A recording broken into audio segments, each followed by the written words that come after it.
all the instruments that we needed to do politics in India, they were controlled by the BJP and the RSS. You know, people are threatened, cases are put on people, agencies are used on people. So we also are finding that in some way it had become quite difficult to act politically. And that's why we decided to walk from the southernmost tip of India to Srinagar. And when we started, I thought, okay, देखेंगे क्या होता है.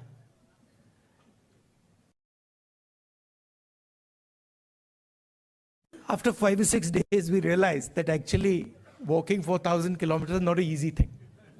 You know, and I had an old knee injury that started to act up. So I said, now I'm in real trouble because there's no choice. One has to walk and I'm having quite a lot of pain. And then quite a surprising thing happened. I started noticing that after walking 25 kilometers is more than half a marathon. So after walking 2-3 weeks, every day 25 kilometers, I suddenly realized one afternoon that it's strange, but I'm not feeling tired at all.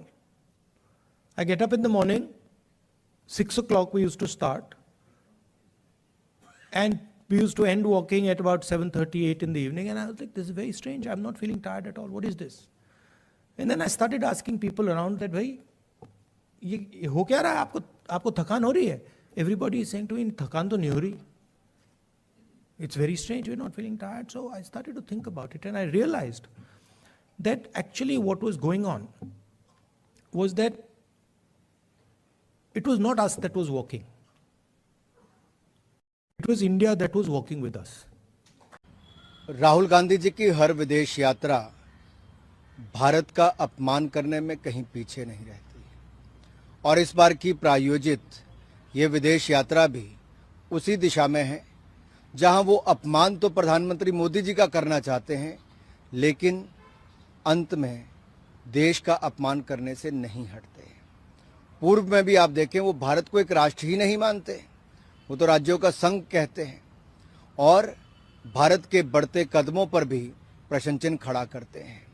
आखिरकार राहुल गांधी जी विदेश में जाकर क्या पाना चाहते हैं?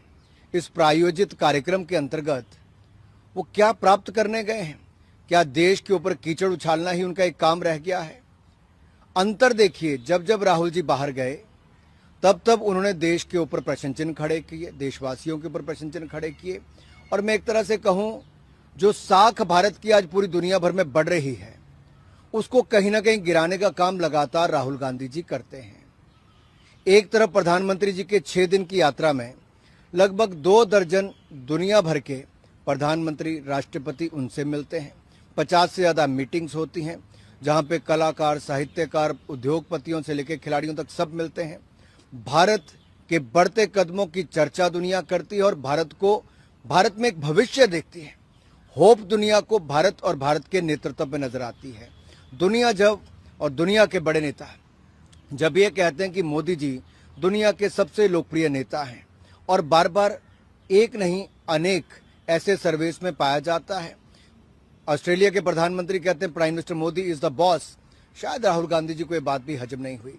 Italy की प्रधानमंत्री ने जब कहा कि मोदी जी दुनिया के सबसे लोकप्रिय नेता हैं और किसी देश के प्रधानमंत्री अगर उनको अभिनंदन पांव छूकर करते हैं, शायद ये 75 वर्षों में कभी नहीं हुआ, तो कांग्रेस इसको हजम नहीं कर पाई।